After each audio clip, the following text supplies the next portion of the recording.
Esse episódio tem o patrocínio da Moon Basic, que é a marca feminina de camisetas do grupo Minimal Club. Se você quer conhecer essas camisetas de alta qualidade, que não amassa, que não tem cheiro, com a melhor tecnologia do mercado, você que está assistindo ou ouvindo esse podcast tem 10% de desconto com o código IVC. Tá aparecendo aqui na tela, acesse o site e aproveite a sua. Eu sou Guilherme Junqueiro, tenho 35 anos, pai do Theo e da Lia, casado com a Patrícia, 13 anos, inclusive essa semana fizemos aniversário de casamento, e tenho um orgulho imenso aí de ter feito uma carreira, a princípio, não premeditada, né? Foi muito fluido esse movimento que aconteceu na minha vida, mas hoje é intencional viver em cima dos 3 E's que mais mudam o mundo, né, e mais impactam economias na face da Terra, que é educação, emprego e empreendedorismo. Então, tudo que eu fiz na minha vida está ligado a esses 3 E's. Educação mudou minha vida, porque eu sou filho de mãe solteira, estudei, fui bolsista a vida toda para passar numa faculdade, ser um dos primeiros ali da minha família. Ter a educação me proporcionou, né, ser competitivo e ser um dos primeiros trainees da Ambev, e isso fez com que lá em 2009, né, eu ganhasse uma proporção de mundo, saindo daquele contexto só Campo Grande, Mato Grosso do Sul, e olhando o nível Brasil e olhando uma catapulta gigante, que é uma empresa que foca em gente e foca em gestão. Então, essas duas coisas ganham qualquer jogo, independente de inteligência artificial ou qualquer coisa que venha aí. Se você manjar de gente, se você manjar de gestão, você está vivo para sempre. E foi ali a minha grande escola, e dali comecei a trabalhar muito com empreendedorismo, que foi algo que esse bom emprego me trouxe boas skills quando eu aprendi que eu era líder de mim mesmo, que eu era líder de algum tema, e aí eu comecei a ser líder de pessoas, daqui a pouco líder de empresas. Isso foi, né, apaixonante, e eu estou no meu 4º CNPJ, se não me engano. Então, hoje, com muito orgulho, tendo algumas histórias aí de ter passado pelo mundo de startups nos últimos quase 15 anos, eu acho que vai fazer, né? Ano que vem. Trabalhando primeiro com fomento, né? Ecossistema, ABS, Associação Brasileira de Startups. Aí depois trabalhando com Venture Building e participando ali da fundação de várias empresas que deram errado e foram grandes pós-graduações, assim aprende, né? Pós-graduações do que não fazer. Mas 2 das 16 startups que a gente criou na Startup House deram tão certo que uma, inclusive, anunciou essa semana 500 milhões de investimento, uma nova rodada, que é o Banco Neon. Começou num quadro lá, era 3 caras só, e era o nome controle.li. Então, lá atrás, toda essa, né, camada de conhecimento que a gente tinha não existia. Então, eu acabei vendo uma oportunidade, foi a minha saída ali da ABS, de investir no mercado de educação. E educação em tecnologia, principalmente, porque o que as empresas de tech que estavam crescendo, recebendo aportes e tudo mais, já estavam sentindo, né, de necessidade de contratar gente boa, a universidade não estava conseguindo acompanhar, formar aquelas pessoas com aquelas skills, naquela velocidade. Então, foi o gap que eu enxerguei e fundei a Gama Academy em 2016, justamente para preencher esse perfil de pessoas que deveriam se transformar, né? Um job description se transformando numa ementa educacional. E aí, ao final, eu estou pronto para estar empregado, e não deu outra, né? Meu primeiro cliente está aqui, posso falar, né, tranquilo, que tem endosso, tem chancela aqui. E de lá para cá foi uma aventura muito legal de transformação de vidas, né? Trabalhar com educação é tentador, porque você começa a ver, né, o income e o outcome das pessoas, essa transformação. E depois de 50 mil alunos, mais de 800 empresas ali, clientes, a gente foi adquirido pelo Grupo Ânima, um dos 3 maiores grupos educacionais do país, com 420 mil alunos, donos de marca como a AMB Morumbi, São Judas, aqui em São Paulo, Una, UniBH, HSM, Inspirali, Ebrad, Singularity, enfim, são 25 grandes marcas, e faltava uma vertical de tecnologia, que foi o que a Gama foi adquirida para ser e fazer, e aí até o final, agora de 2023, começo de 2024, foi a passagem de bastão, o famoso earnout ali, e tentar, né, fazer essa integração da melhor forma possível, seguindo os planos lá, e agora estando no conselho, não só dela, como várias outras startups de educação ali que eu estou ajudando desde então. E mais recentemente, meu primeiro investidor anjo, né, o melhor e mais founder-friendly que eu já conheci no Brasil, me fez uma provocação de estar na hora agora de você devolver e achar outros founders tão improváveis e imparáveis quanto você, mas aqui junto comigo. Vamos virar de lado e vamos virar investidor das melhores empresas do Brasil, as que mais crescem, e também preciso da sua ajuda aqui na área de produto, que educacionalmente a gente tem muitas oportunidades e desafios, mas também na visão de crescimento, tese, né, como uma empresa também de alto crescimento, uma startup, tem um monte de desafio aqui que você já passou e pode ajudar a gente, e aí por isso eu me juntei ao time como sócio CPO agora do Investidores VC, e tenho grande prazer de estar nesse ecossistema aqui que rola muito big deals, viu, gente? Legal demais, Junqueira. E é legal a gente reconstruir, eu queria explorar um pouco mais até a sua história como empreendedor. Por mais bem intencionado que você estava na construção da Gama Academy, as suas boas intenções não iriam trazer o resultado ou os frutos que você queria colher. O que você atribui esse sucesso da construção? Quando eu falo sucesso, não é só o resultado financeiro, mas os perrengues, os aprendizados, que depois, obviamente, você enche a sua mochila de experiência e conseguiu produzir um livro que hoje também vai ajudar muitas gerações ao longo do tempo, é o seu legado. Mas o que você atribui isso? O que você traz ali como aprendizado? Eu costumo dizer que na vida empreendedora a gente primeiro pega o glamour, né, para transformar em inspiração, e a inspiração a gente transforma em transpiração. Quando eu olhei isso e olhei empreendedorismo como uma carreira, quase um emprego, né? Você está ali servindo aos seus clientes. Eu primeiro me apaixonei tem os 3 Ds, né, de empreender. É o desejo, a disciplina e a determinação. Eu me apaixonei primeiro pelo desejo, aí a determinação de ir lá fazer resiliência, e depois a disciplina. Quando você amadurece, eu acho que na Gama eu tive uns 2 ciclos de grandes saltos de amadurecimento, você começa a entender que o desejo é importante, que é o propósito, é aquela visão, é o reason why, né? Que te mantém ali com aquela chama acesa e sem medo da vinheta do Fantástico, né? Porque segunda-feira você vai estar animadão e não transtornado com o segundo. E aí eu comecei a perceber que agora eu estava precisando mais do D de disciplina, porque eu tinha que evoluir em algumas skills que não eram naturais para mim, tipo finanças. Eu tinha que ter um nível de disciplina em relação a relacionamento com clientes, com stakeholders, com os investidores, que eu também não tinha.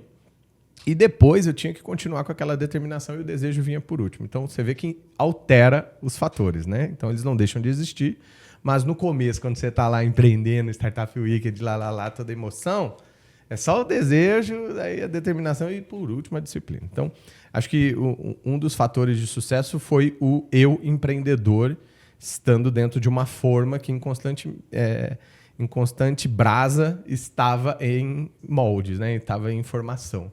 E fazer terapia me ajudou pra cacete nisso.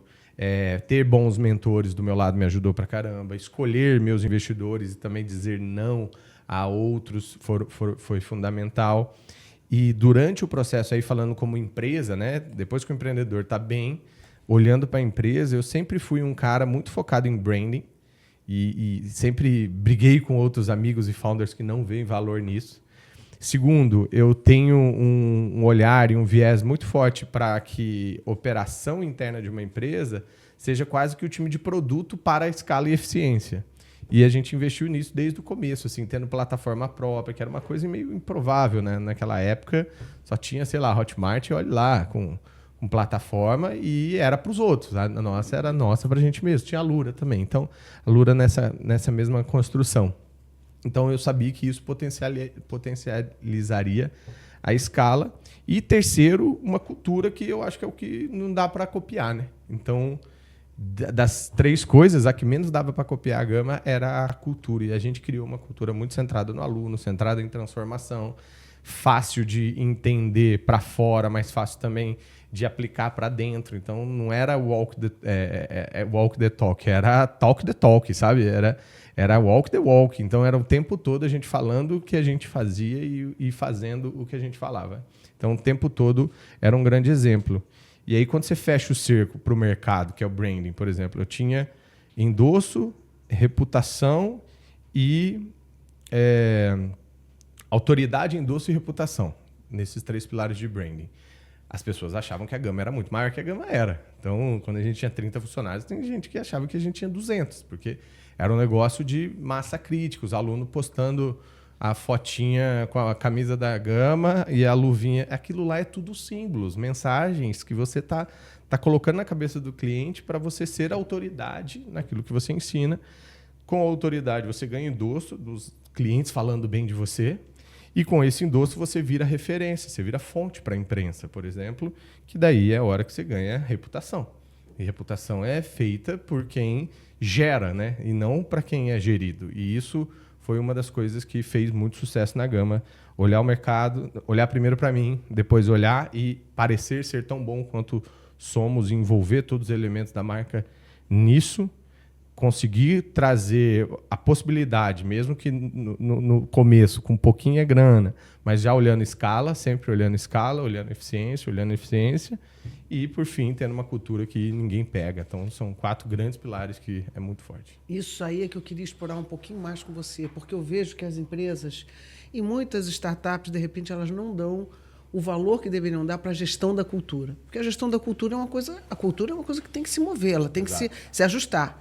Então, eu queria que você conversasse conosco sobre justamente essa conexão que você fez e que, para mim, tem todo sentido, que é do branding, que é de você construir essa reputação, essa marca, esse reconhecimento da autoridade com essa gestão cultural. Porque essas coisas tem que falar com quem está lá, né? Com quem está trabalhando. Então, explora um pouquinho isso daí. Como é que vocês fizeram isso aí lá na Gama? Eu comecei a descobrir nos nossos primeiros anos ali que o nosso modelo de negócio seria um modelo que era uma venda para o RH. E aí era o RH, num primeiro momento, recursos humanos. Sim. Que a gente conheceu. Depois virou um modelo de negócio RH, que é Robin Hood. Eu tiro de quem tem para dar para quem não tem. Então, as empresas pagavam bolsas de estudo para eu dar para minorias, para pessoas em vulnerabilidade social, PCDs, enfim, trazer o ESG e a inclusão de uma maneira proativa e não reativa, que as empresas só reclamam que não tem, mas não faz nada para fazer. Quando eu comecei a entender esse mundo, eu fui numa pessoa que o David conhece bem, chamada Sofia Esteves. Falei, me falaram que você é a pessoa que mais entende RH aí do Brasil. Eu não entendo nada de RH.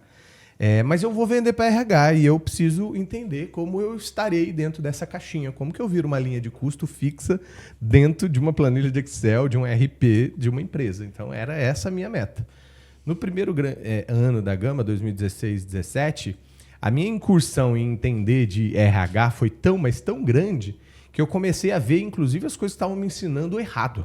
Sabe aquele conselho ruim? E aí, quando você começa a filtrar, e você fala, isso não vai dar certo na Gama, que é aquele exemplo, né? Como que você vai implementar processo da IBM sem ter o tamanho da IBM? Como que você vai pegar meia dúzia de livro, conceito, que é o RH 70, 20 e 10? Sabe, umas paradas que é só jogado, terceirizando, para quem tem preguiça de ir lá e fazer ou adaptar. Eu comecei a falar, eu vou fazer do meu jeito. Eu vou pegar essas várias coisas que eu aprendi e vou fazer 3 grandes pilares aqui dentro do que a gente chamava primeiramente RH, que era como que a gente vai contratar, como que a gente vai desenvolver e promover essas pessoas e depois como que a gente vai demitir. E, para mim, só tem 4 grandes momentos que a cultura, de fato, aparece, que são exatamente esses. É que o do meio você expande em 2. Quando você contrata, quando você desenvolve, quando você promove, quando você demite. São as 4 oportunidades que a sua cultura pode aparecer ou desaparecer. Verdade. Porque cultura é o que você tolera. E aí eu comecei a entender que não adianta a gente falar de cultura de maneira solta. A gente tem que falar de cultura tendo que bater meta. A gente tem que falar de cultura tendo que desenvolver um produto em tempo recorde. A gente tem que falar de cultura tendo um baita de um problema operacional que derrubou o nosso site.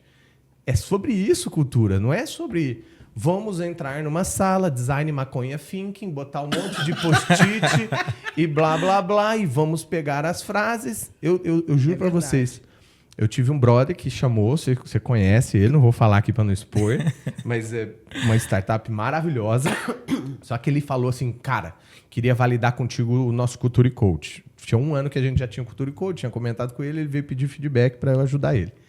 Ele me mostrou o Culture Code, cópia e cola um mix do Netflix com a RD. Porque eram os que tinham público na época. Então ele pegou frases bonitas e não sei o quê. E aí, cara, você mata na hora um Culture Code feito para inglês ver. Sim, porque é um versus fake, né? Digamos assim. Um ar que você respira, Claro. sabe? E aí eu falei, me chama então alguém do seu time lá.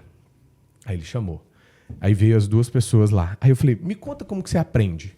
Porque tava lá, fast learning, sei lá, uns nomes bonitos e tal.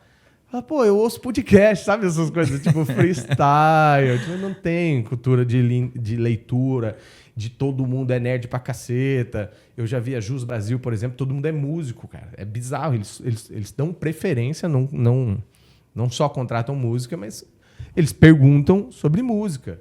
Porque música é disciplina, música é fazer repetidamente a mesma coisa. É pessoas que gostam de processo, cara, são da área de jurídica. Eu já vi startups que gostam de contratar pessoas que fazem atividade física, porque também tem um negócio da disciplina. Então, é isso. Você tem que fazer as suas escolhas, que geralmente são uma extensão do founder. É o que o founder acredita. Verdade. Mapeia, e aí o conjunto do que eles são, do que o João, o JP e o Matheus lá da Hotmart são, serão um espelho do que eles vão buscar no time. O problema é que cultura foi sendo moldada ao longo do tempo como algo que tem que ser bom para todo mundo. Tem que incluir. E eu concordo plenamente com o incluir, mas ela também tem que excluir aquilo que você não acredita, aquilo que você não é, aquilo que você está tentando ser só para agradar. Claro, isso. É isso. E aí eu vou te dar um exemplo. Nosso primeiro Cultura e Code tinha assim... amamos pessoas, odiamos processos. A gente assumiu. Foda-se o processo, porque era aquela selva. Ninguém fazia ata de reunião, não tinha objetivo. Era cada um no seu, cada semana mudava e era uma emoção. E ninguém sabia por que todo mundo trabalhava tanto e produzia pouco. Por que será? Muita transpiração, pouco resultado. Pouco resultado. Muita agitação, pouco E aí resultado. é aquele momento que você fala, É. cara, beleza, nenhum banco, nenhuma selva. Não quero ser também tão burocrático. Mas você vê que é a maturidade e as culturas que vão se moldando. O que traz você até 1 milhão de faturamento não é o que te leva até 10 e não é o que te leva até 100. Você vai precisar mudar. Senão Mas você vai virar um WeWork. você vai pegar um Cultura e Code com 10 grandes itens e valores e você vai ver no final do 3º grande ciclo de adaptação desse Cultura e Code que só sobrou 3. E são esses 3 que deveriam estar lá desde o começo, mas você encheu linguiça, porque você queria parecer melhor do que você é, seu employer branding era uma bosta porque você não é conhecido, então quem que vai trabalhar na startup, como que é mesmo o nome? Fica confundindo aqueles nomes, né? Em inglês, .com, .co, né? Esses domínios esquisitos. E aí tem o que justificar, mas a minha leitura e visão foi... Uma vez que a gente internalizou e começou a respirar e viver, ser uma escola fora, uma escola dentro, ter o people first, mas people first não significa que ninguém pode ser demitido, pelo contrário, estamos aqui buscando resultados. No final do resumo dos 3 grandes ciclos, se eu for falar uma coisa que prosperou dentro da Gama e talvez seja a minha essência hoje de vida, que agora, né, mais lúcido, olhando, e foi o que eu coloquei no livro, quando... O pragmatismo do resultado casa com o romantismo do propósito, ninguém segura. Porque um vai puxar o outro, é o yin e yang, sabe?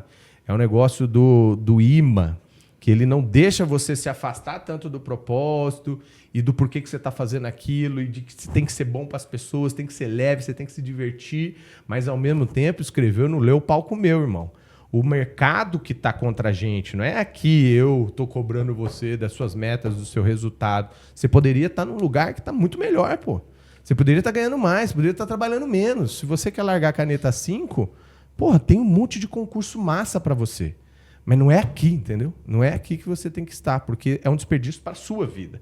E aí quando você joga transparente com o time, com o funcionário, com a cultura, literalmente, não tentando fazer novamente uma névoa ali que não deixa você dirigir rápido, não deixa você dirigir veloz, você acaba negligenciando o ponto da carreira da pessoa e o ponto do resultado da empresa. Então, para mim, é isso.